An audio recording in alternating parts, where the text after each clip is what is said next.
How's it going, guys? It's a Casual Knife here, and I'm bringing you a Frost Dragon money-making method.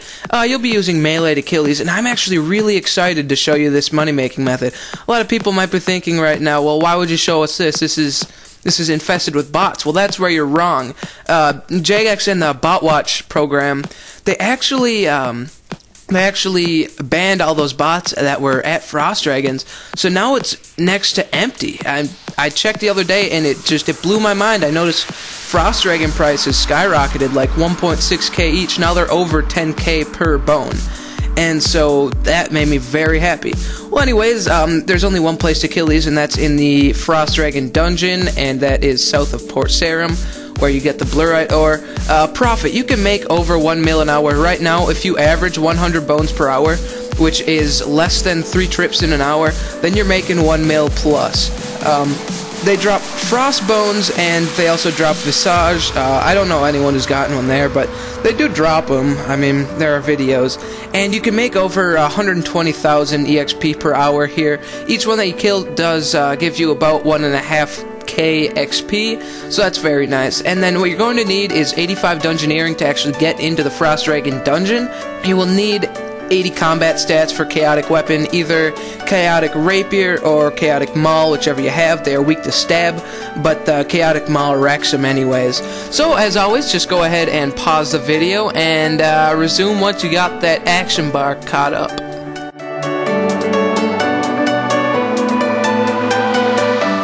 Alright, and now for the gear setup. This gear setup is based on the fact that you have Soul Split. And if you don't, then I would wear some Toregs or some Verex, and then Prey Mage along with that, and bring just a couple prayer pots like that.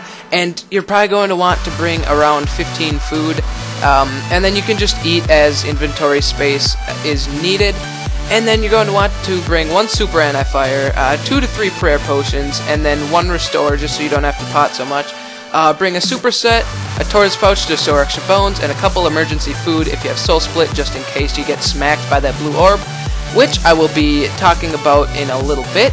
And then for the gear, you're going to be using the melee void set, and obviously Chaotic Maul or dual rapiers, or if you don't have the offhand rapier, then an offhand dragon dagger works just fine. And then glory or a fury amulet, whatever you want, and then ring of wealth or warriors or berserker ring, whatever you have. Fire Cape, Skill Cape, or Teqq Call. Obviously, Skill Cape is going to give you the most defense. And then Penance Aura is optional. With this, you won't even need to pot or anything. You won't need any prayer pots.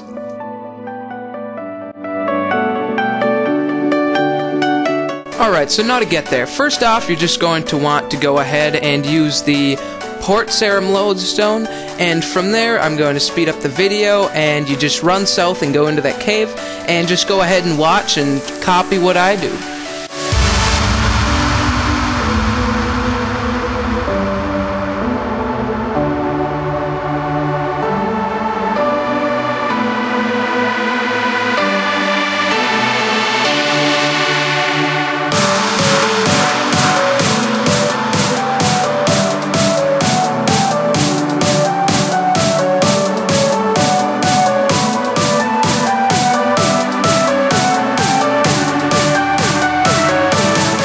Alright, so this next part is very crucial that you know. So as you can see here, this is the Frost Dragon special attack, which is this blue orb that pops up and sort of hovers around it. And what it does is it reflects 100% of the damage you deal to it back at you. So instead of doing 2,000 damage times 3 with that assault ability, it's going to smack me for 2,000 times 3.